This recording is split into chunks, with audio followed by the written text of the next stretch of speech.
Delphine de Girardin, uma dama francesa, poetisa e jornalista, nascida no mesmo ano que Allan Kardec, foi casada com Émile de Girardin, um importante jornalista e político muito visado naquela época em Paris, na França. Delphine frequentava os salões chiques da época e frequentava também, talvez mesmo por ser jornalista, as sessões dos fenômenos das chamadas mesas girantes. E ela faleceu ainda relativamente muito jovem, faleceu de câncer, e 4 anos depois do seu desencarne, ela deu a presente mensagem como contribuição ao Evangelho segundo o Espiritismo, que é o tema de hoje.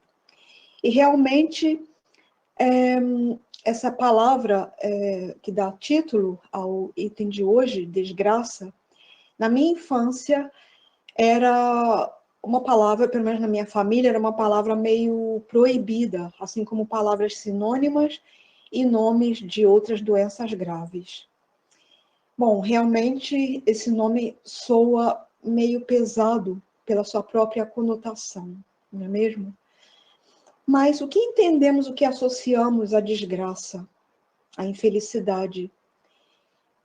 Desde os momentos ou acontecimentos relacionados à saúde, à família, a fatos chocantes na cidade, no estado, no país, no planeta em geral, né?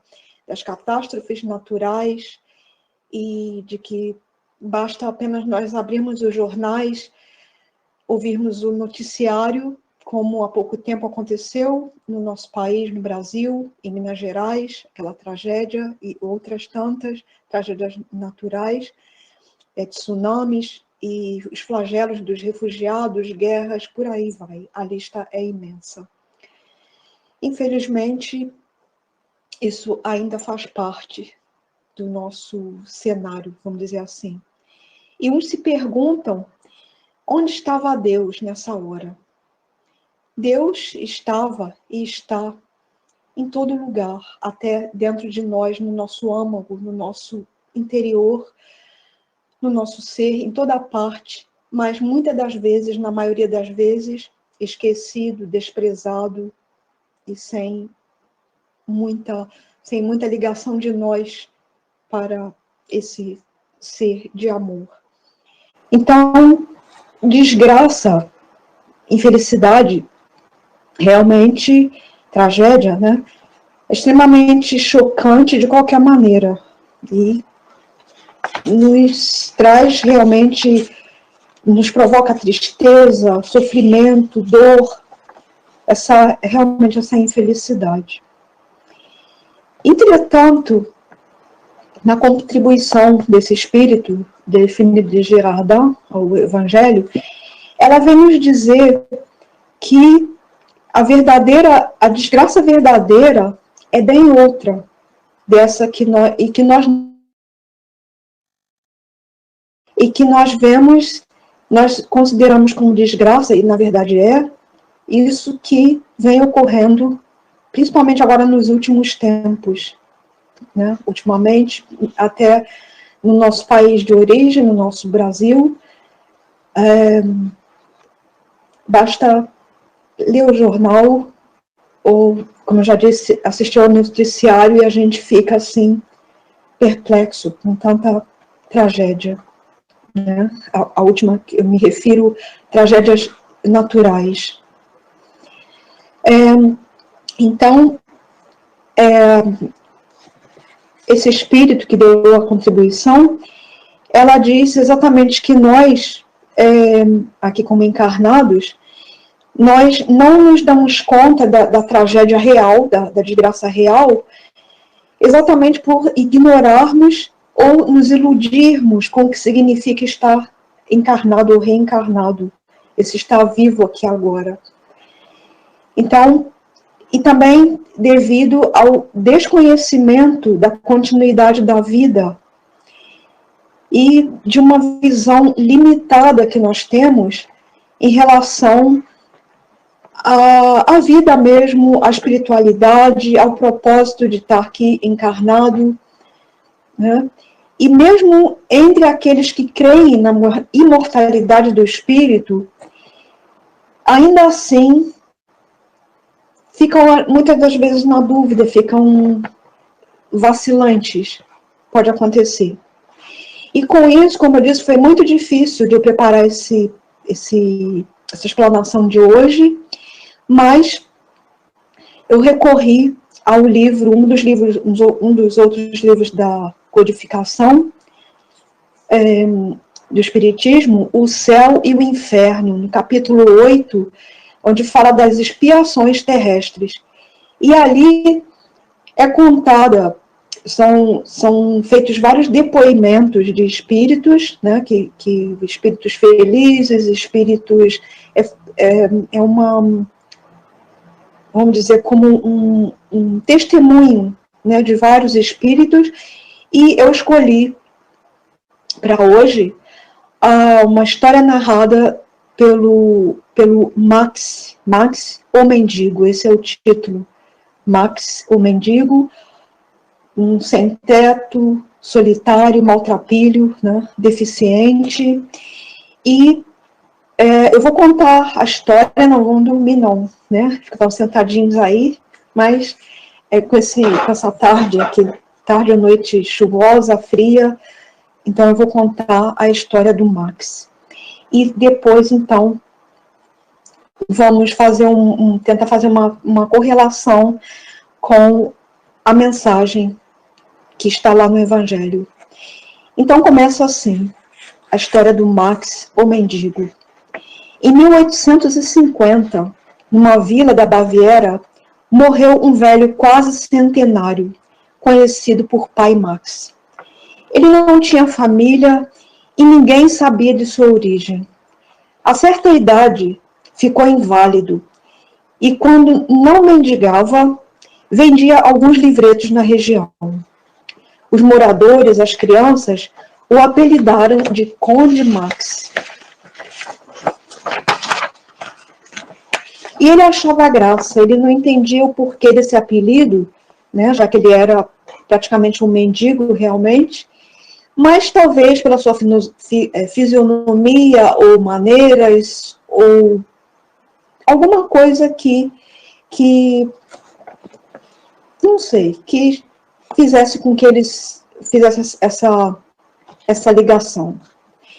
E muitos anos depois da morte, né, do Max, ele faleceu, ele apareceu em sonho à filha do proprietário de um castelo, em cuja estrebaria ele ficava de vez em quando. Ele não tinha casa, né? Então, de vez em quando, ele ficava lá nessa estrebaria desse castelo. E nessa aparição a essa moça, ele disse: agradeço terdes-vos lembrado do pobre Max nas vossas preces, porque o Senhor as ouviu. Alma caritativa que vos interessastes pelo pobre mendigo, já que quereis saber quem sou, vou satisfazer-vos ministrando ao mesmo tempo e a todos um grande ensinamento. E ele começa: há cerca de século e meio, preste atenção aí, há cerca de século e meio, era eu um dos ricos e poderosos senhores desta região, lá da Baviera. Porém, orgulhoso de minha nobreza. A fortuna imensa, além de só me servir aos prazeres, mal chegava para o jogo, para a libertinagem, para as orgias, que eram a minha única preocupação na vida. Quanto aos vassalos, porque eu julgasse animais de trabalho destinados a me servir, eram espezinhados e oprimidos. Surdo às queixas deles, como em regra também era de todos os outros infelizes que estavam sob o julgo dele, ele achava, eles estão reclamando, vamos dizer, de barriga cheia, eles têm que sequer desgraça real. Ele tinha tudo, né? Dinheiro, tudo que ele quisesse. Tive funerais suntuosos e os boêmios lamentavam a perda do ricaço. Mas a verdade é que sobre o meu túmulo nenhuma lágrima se derramou, nenhuma prece por mim se fez a Deus, de coração, enquanto minha memória era amaldiçoada por todos aqueles para cuja miséria eu contribuíra. Ah, como é terrível a maldição daqueles que prejudicamos! Pois essa maldição não deixou de me ressoar aos ouvidos durante longos anos que me pareceram uma eternidade. Depois, por morte de cada uma das minhas vítimas, era um novo espectro ameaçador ou sarcástico erguido diante de mim, a me perseguir sem tréguas, sem que eu pudesse encontrar um só lugar onde pudesse me esconder deles. Nem um olhar amigo. Os antigos companheiros de devassidão, infelizes como eu, fugiam, parecendo dizer-me desdenhosos: tu não podes mais custear os nossos prazeres? Oh, então, quanto daria eu por um instante de repouso, por um copo d'água, para saciar a sede ardente que me devorava? Entretanto, eu nada mais possuía, e todo o ouro a jorros derramado sobre a terra não produzia uma só bênção, uma só que fosse. Ouviste, minha filha? Então, ele continua, né? Ele dá esse relato para ela, e ele fala, então, do que ele sofreu na erraticidade, perseguido por aqueles a quem ele tinha maltratado, e que, ao contrário, com toda a riqueza, ele deveria ter favorecido para que eles tivessem um trabalho digno, pudessem se manter, pudessem se desenvolver, e assim também com a riqueza. Então ele pediu a Deus, ele clamou, né? Meu Deus, tende compaixão de mim. Quando vai terminar essa situação horrível? E nesse momento ele ouve uma voz que diz assim: quando quiseres. E ele ficou surpreso, e ele então perguntou: mas o que eu preciso fazer, grande Deus? Diga-me o que eu devo fazer, eu faço. O que for preciso. Então essa mesma voz disse a ele: é preciso arrependimento, é preciso te humilhares perante os mesmos a quem humilhaste. Pedir-lhes que intercedam por ti, porque a prece do ofendido que perdoa é sempre agradável ao Senhor. Então ele se humilhou, pediu a que ele tinha ofendido, pediu perdão, pediu preces, pediu por eles, e ele foi sentindo então que os semblantes foram ficando mais benévolos, mais suaves, até desaparecerem. E então, agradecido a Deus, e a essa voz, que ele supunha que era a voz direta de Deus, ele pediu então que o perdoasse, e que, se fosse da vontade de Deus, que fizesse dele um servo daqueles que tinham sido no passado os seus próprios servos. E assim foi feito. Alguns anos depois, ele diz: reencarnei numa família de burgueses pobres, ainda criança perdi meus pais e fiquei só no mundo desamparado. Ganhei a vida como pude, ora como operário, ora como trabalhador no campo, mas sempre honestamente, porque já acreditava em Deus. Aos 40 anos, fiquei inteiramente paralítico, sendo-me preciso daí por diante mendigar por mais de 50 anos. Por essas mesmas terras de que eu fora o absoluto Senhor. Ou seja, ele mendigava naquelas terras onde ele mesmo no passado era o poderoso, tido como poderoso. Nessas fazendas que me haviam pertencido, recebia uma migalha de pão. Feliz quando, por abrigo, me dava a coberta de uma estrebaria. Ainda para ressaltar a ironia do destino, apelidaram-me de Conde Max, Senhor Max. E durante o sono, ainda naquela encarnação como mendigo, ele sonhava, ele ia até aquele mesmo castelo que tinha sido dele no passado, e ele se sentia envergonhado de toda a perda de tempo, perda de oportunidade que ele teve. E ao despertar, ele sentia visões de uma impressão de amargura e de tristeza. Mas nunca uma só queixa escapou dos seus lábios. E quando Deus aprouve chamá-lo, ele exaltou a glória por haver sustentado o Senhor com firmeza e resignação numa prova tão penosa, e que ele diz, da qual hoje recebo a recompensa. Quanto a vós, minha filha, eu vos bendigo por terdes orado por mim. Então, uma grande lição para todos nós, e eu lembrei, obviamente, desse teto que nós vemos por aqui, em todo lugar, na verdade,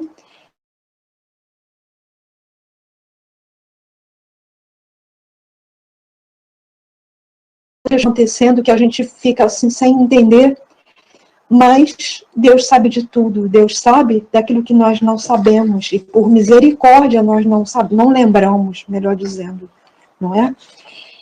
E então recorrer também ao Livro dos Espíritos, também sobre essa questão das esperanças e consolações, no capítulo 1, que fala das penas e gozos terrestres. Aqui um parênteses, gozos, a pronúncia é fechada, gozos, das penas e gozos terrestres, felicidade e infelicidade relativa.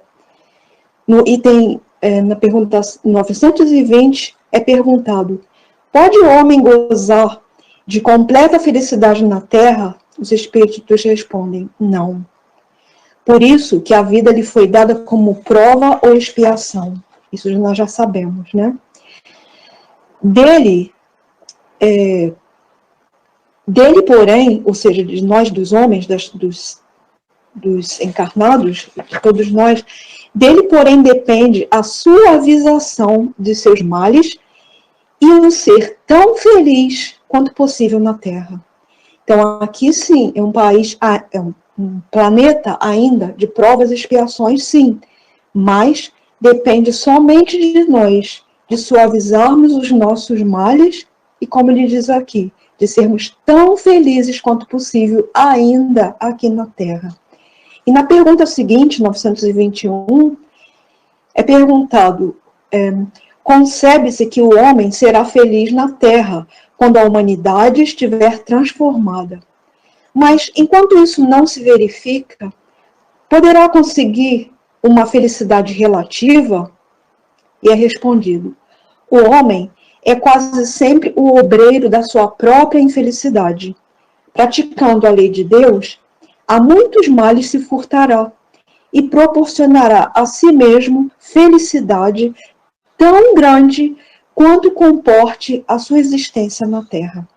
Então, só confirma o que que não é novidade para nós, que só depende de nós próprios, de construirmos a nossa felicidade já aqui na Terra, né? Nós renascemos para sermos felizes.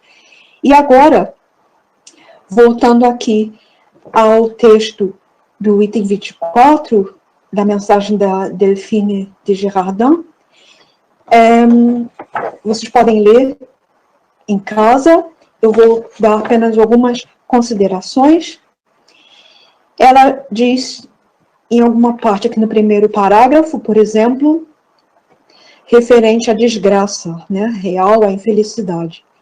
Venho eu dizer-vos que quase toda a gente se engana e que a desgraça real não é absolutamente o que os homens, isto é, os desgraçados, o supõem.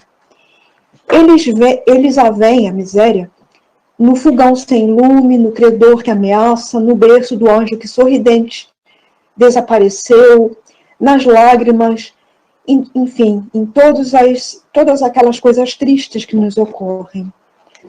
E ela continua: a tudo isso e a muitas coisas mais se dá o nome de desgraça na linguagem humana. Sim, é desgraça para os que veem só o presente. A verdadeira desgraça, porém, está nas consequências de um fato, mais do que no próprio fato. Dizei-me se um acontecimento considerado ditoso, feliz na ocasião, mas que acarreta consequências funestas, não é realmente mais desgraçado do que outro que, a princípio, causa viva contrariedade e acaba produzindo um bem. E aqui eu me lembrei da história do mendigo, né? Que ele, do Max, antes de ser aquele poderoso milionário, ele tinha tudo para ter uma encarnação feliz, ditosa, mas ele preferiu usar de outra maneira e realmente isso foi a sua desgraça, né? E a consequência do que se passou com ele depois na erraticidade, aquilo sim era desgraça. E não, ou melhor, os atos, vamos dizer, equivocados naquela encarnação em que ele teria uma tarefa importante a cumprir, aquilo sim é uma desgraça, mesmo ele tendo sido milionário, tendo tido tudo que ele precisava, desgraça, e depois na erraticidade, quanto ele sofreu durante anos. E dele ter retornado como mendigo, sozinho, deficiente, aos nossos olhos é uma desgraça, mas para ele foi a glória de rever, de reequilibrar tudo aquilo e poder voltar, então, em situação muito melhor e ser feliz de verdade. Então, aqui, ainda continuando no texto, ela nos diz, o texto do Evangelho: para julgarmos de qualquer coisa, precisamos ver-lhes as consequências, como acabei de exemplificar. Assim, para bem apreciarmos o que em realidade é ditoso ou inditoso para o homem, precisamos transportar-nos para além desta vida, porque é lá que as consequências se fazem sentir. Ora, tudo o que se chama infelicidade, segundo as acanhadas vistas humanas, cessa com a vida corporal e encontra a sua compensação na vida futura. A exemplo da história do Max, o mendigo, né? Então, tudo isso para nós refletirmos no nosso dia a dia, o que nós estamos fazendo da nossa vida, né? Como nós estamos aproveitando essa encarnação. E aqui só mais um trechinho, onde ela diz: a infelicidade ou melhor, eu vou revelar-vos a infelicidade sob uma nova forma, sob a forma bela e florida, né, da riqueza, da opulência, e por aí vai, que acolheis e desejais com todas que o texto está errado, com toda a força, né, de vossas almas iludidas. A infelicidade é essa alegria fugaz, essa alegria falsa, né? A que não confundir com a alegria de viver.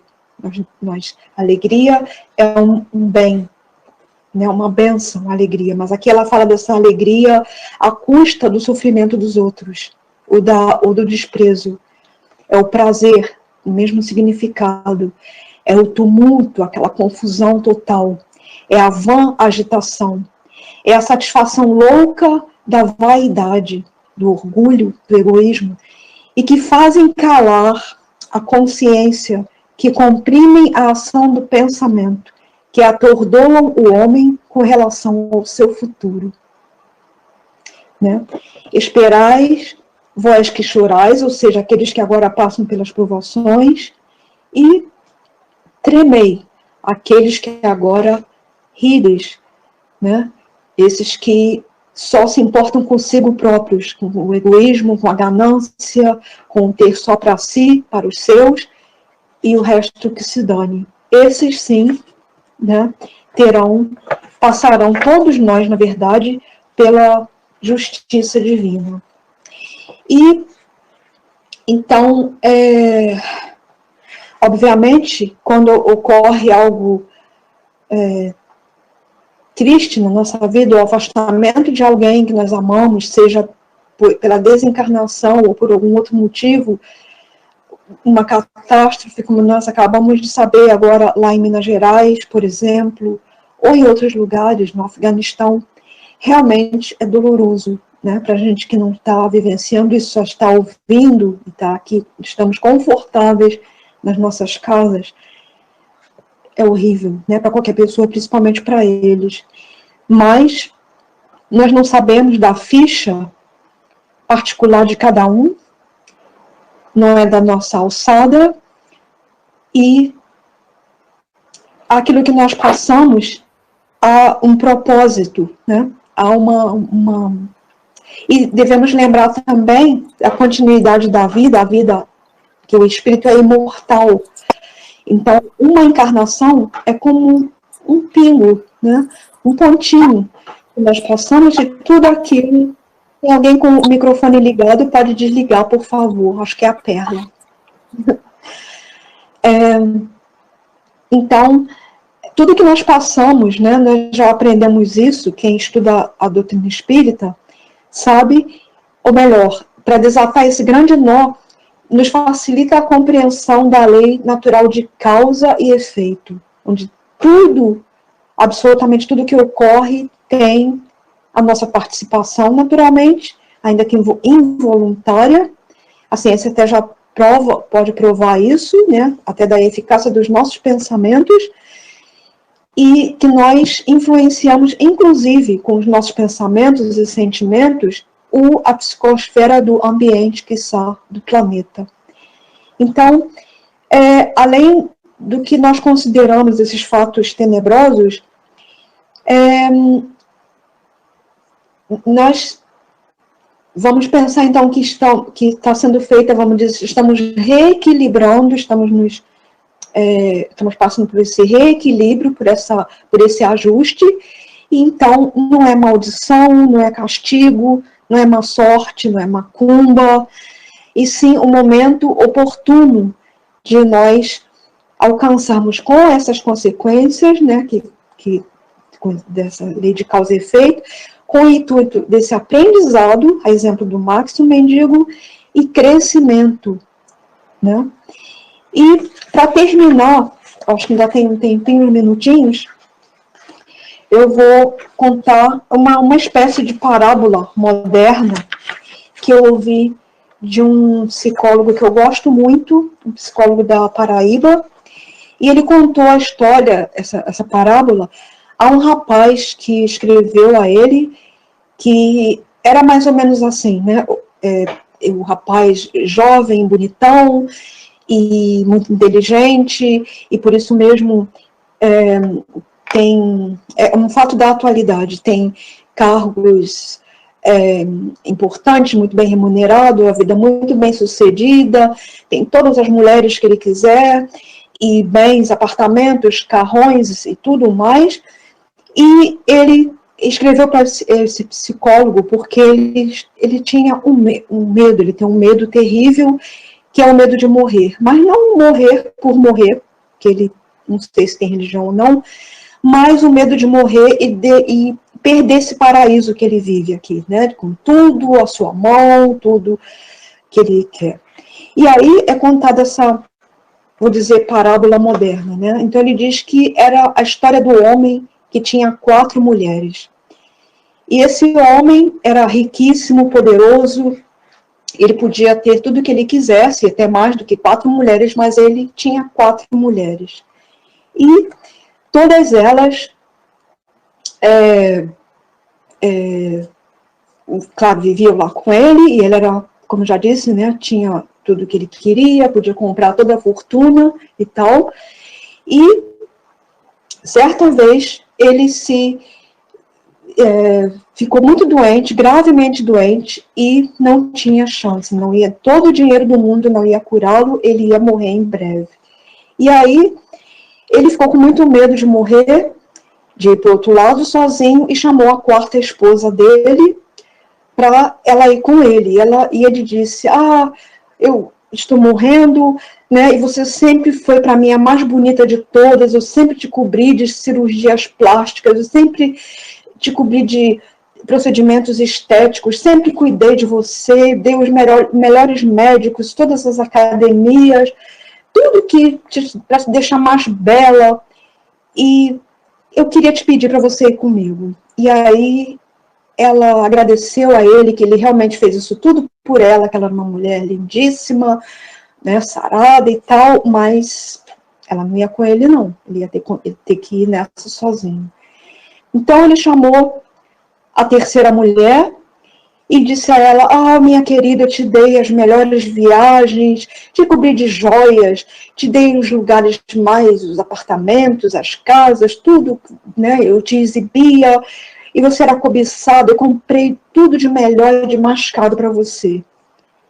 E ela também agradeceu, né, e ele falou, você, né, nossas viagens e tal, eu te dei tudo, e ela agradeceu, e aí ele também pediu a ela que fosse, o acompanhasse, porque ele ia morrer e queria que ela fosse com ele. Ela falou, olha, você me desculpe, mas eu não vou não. E, para falar a verdade, quando você morrer, eu vou até me casar de novo, porque eu não tenho como ficar sozinha. E ele ficou desatinado, desesperado, e já aflito, então chamou a 2ª esposa. E ele disse a ela, eu fui um bom marido para você, você sempre esteve sempre bem comigo, sempre me ajudou, me apoiou, me aconselhou, você foi uma pessoa maravilhosa, e eu queria te pedir isso, que você fosse, eu vou morrer, eu queria que você fosse comigo.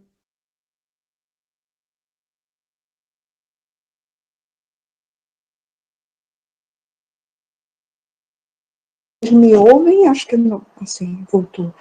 E aí, em resumo, ela também não quis ir com ele. Bom, o moral da história é que, melhor, antes disso apareceu, ele chamou então a 1ª esposa, e ela veio já chorando, triste, e disse a ele, eu vou. Acho que saiu aqui. Vocês me ouvem? Sim, acho que sim. Sim, estamos ouvindo. Sim, estamos ouvindo sim. Tá, desculpa, que meu aqui tá meio estranho. Eu tô quase terminando. Então ele chamou essa primeira esposa, veio e disse, eu vou com você, eu quero ir com você pro outro lado. E ele ficou surpreso e ele falou, puxa, mas eu nunca te dei atenção, na verdade eu sempre te achei muito feia, eu nunca quis nada com você, eu nunca nem me interessei por você, nem me dediquei, e por que agora você quer me acompanhar? Você nunca nem foi tão importante assim para mim, né? E ela disse realmente que ia com ele, que não deixaria só. E ele ficou blasfemando e tal, afinal, ele faleceu, ele morreu, e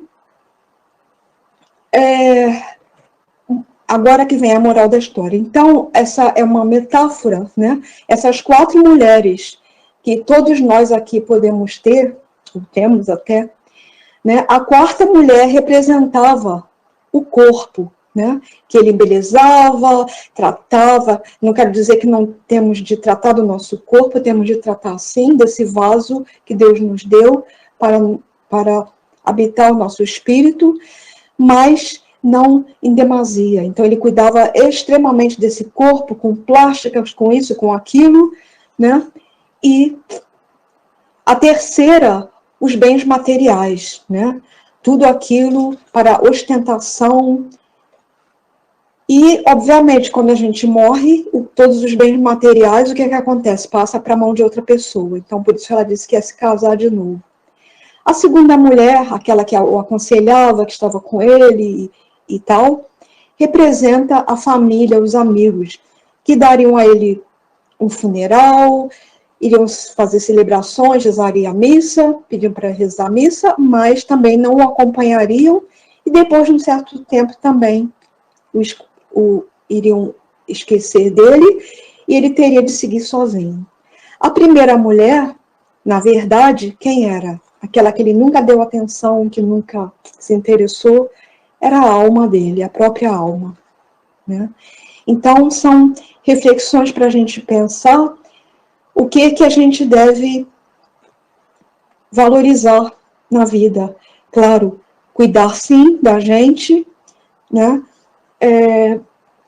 Cuidar daquilo que a gente possui, que são instrumentos para a gente prosseguir, para o nosso aprendizado, para o nosso crescimento, como material de trabalho, de estudo, né? Tudo que nós temos, o lar, o carro, os objetos, mas vai ficar tudo aqui, né? E como nutrir essa alma? Aprendendo, nos instruindo, servindo a quem precise, né, de perto ou de longe, ou um desconhecido, colaborar, ser solidário, enfim. Tem uma lista ali, aqui também no Evangelho, sobre os caracteres do homem de bem. E isso não é para a gente virar anjo da noite para o dia, e sim para a gente já ser feliz agora e já prepararmos o nosso espírito para essa evolução que é incessante e melhor que seja pelo amor, né? E um outro ponto para terminar, que vale lembrar que todos nós fomos criados e reencarnamos para sermos felizes. Não há outro propósito, para sermos grandes e luminosos, né? E que todo esse mal-estar, todas essas chamadas desgraças que ocorrem conosco ou ao nosso redor, se a gente pensar na vida eterna, são apenas pontos, né? E que aqui na Terra, como tudo, é passageiro, é temporário. Então, vamos viver cuidando da alma também, cuidando do planeta, cuidando do meio ambiente, cuidando e não nos esquecendo desse Deus interior que vive dentro de nós e de todos os benfeitores, especialmente do nosso amigo e mestre Jesus, que vela por nós, que cuida de nós. Que assim seja. Então, Isa, esse é o tema de hoje. Espero que tenham podido ouvir tudo. E eu passo, então, para você fazer, por gentileza, a oração final. Obrigada, foi excelente. Muito boa. Amei. Então, nós vamos para a oração final. Chorou? Poxa. Bom, e para o passe, vamos aqui na oração final. Eu peguei A Vida Feliz, eu vou ler um trechinho.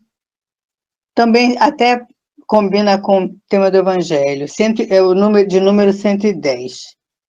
Concede uma nova oportunidade ao teu desafeto, facilitando-lhe a aproximação. Mantém-te receptivo. É possível que ele tenha mudado de opinião, reconhecido o erro e esteja aguardando o ensejo. Todos nos enganamos e desejamos ocasião para nos reabilitarmos.